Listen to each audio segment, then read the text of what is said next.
accumbens. Can you say that? Yes. And the nucleus accumbens produces that reward chemical called dopamine. And when dopamine is flowing in your brain, you're going to feel good.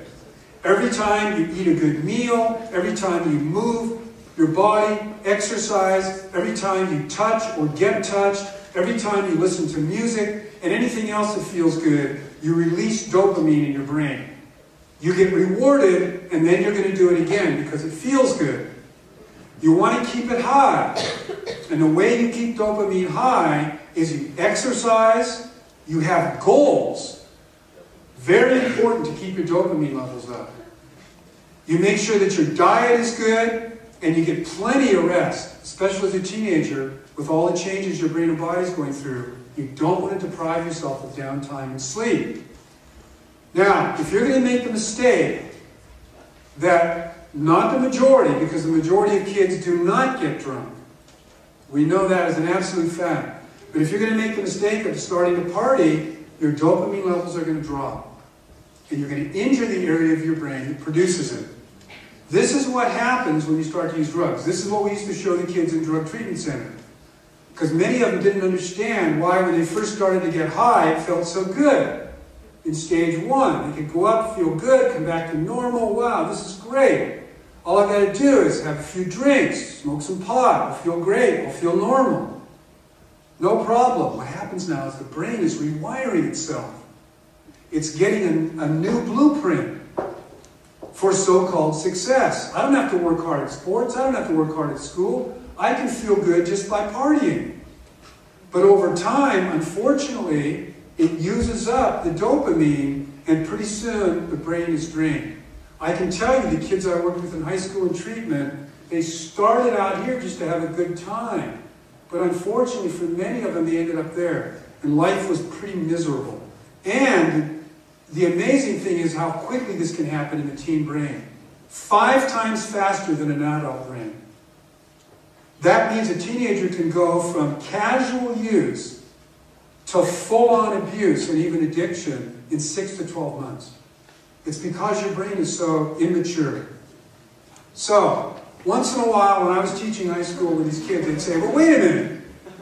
Drugs make you more creative, right?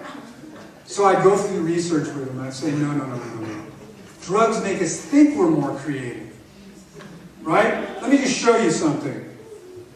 This is a spider web, right? That's really creative. That is going to ensure that spider, that act of creativity is going to ensure that that spider is going to earn a living. Look at the same spider on pot. Think that's creative? No. Drugs make us think we're more creative. Don't make that mistake. A lot of people die thinking that drugs make them more creative. All right, so the new news is this. Binge drinking will hurt the teen brain. This has been argued for decades. Now we've got the imaging technologies. 4 or 5 drinks in a row will damage the teen brain. And it damages the area of the brain where you're trying to learn new things. Here are the images. These are images of a normal, healthy teen brain. Top, front, bottom. This is a 17-year-old who's been binge drinking on the weekends. The brain is starting to look a lot different. It's now beginning to dull down, and little holes are appearing. In the end, if this teen keeps it up, that's going to be a heavily damaged brain. Now, if I was holding that brain, you would not see those holes. It wouldn't look like Swiss cheese. These are areas of the brain that are injured to the point where they can't produce enough energy to show up on this imaging. And if they're going to heal, it's going to take time. This is a 16-year-old who's been smoking pot for a couple of years. Look at those frontal lobes. That's not a good sign to see that. Look what happens by age 18. It's even worse. And the reason for that is that pot stores up. If alcohol damages right away, because it dissolves things, pot builds up in the fattiest organs of the body, the reproductive organs. That's not a good idea. It's also reducing testosterone. That's not a good idea. It's building up inside the very area of the brain that we're trying to get smarter in. It's penetrating into the myelin. It's penetrating into the fat around the brain cell. And when that happens, you can say goodbye to the cell. So, the question comes up, can the brain heal itself?